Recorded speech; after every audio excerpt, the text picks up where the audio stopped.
o direito, como um todo, né, ele é uma forma jurídica do capitalismo.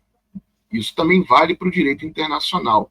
Né? Ele vai se conformando, se organizando e se desenvolvendo em torno de uma forma jurídica internacional,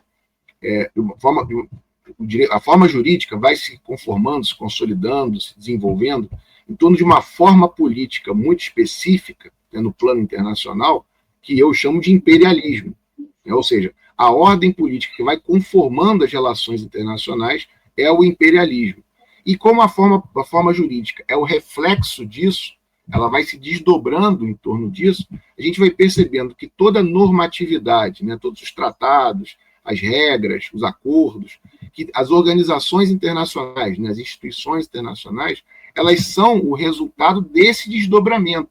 Ou seja, elas acabam refletindo justamente essa essência na qual elas estão constituídas. E elas são feitas, inclusive, dentro da sua própria formalidade, dentro das suas próprias filigranas formais, dentro da sua própria ossatura formal, ela vai sendo constituída dentro dessa lógica na qual determinados países podem mais do que os outros. Né? Ou seja, esse núcleo metropolitano, esse núcleo imperialista, ele vai conformando o mundo, claro, com algumas concessões, com algumas situações específicas, mas vai conformando o mundo à sua imagem e semelhança. E o mundo que nós conhecemos hoje é o mundo do pós-Segunda Guerra Mundial.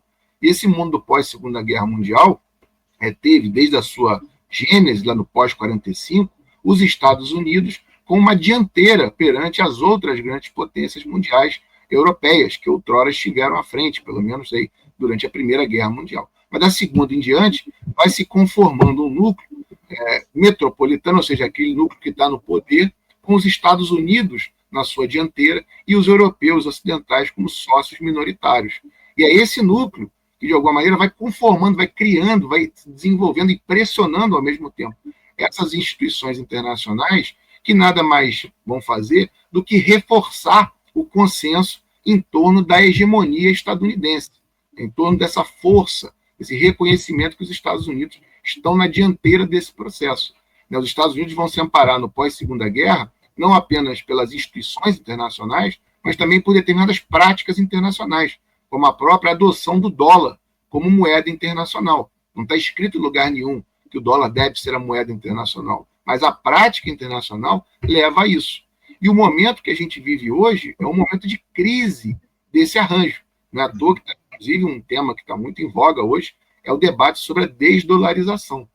Então, ou seja, esse multilateralismo cunhado a partir de 1945, ele, dentro do seu funcionamento normal, ele já é a amostra do poderio do imperialismo, ou seja, desse núcleo imperialista sobre o mundo. E agora, nas situações de exceção, isso fica ainda mais evidente.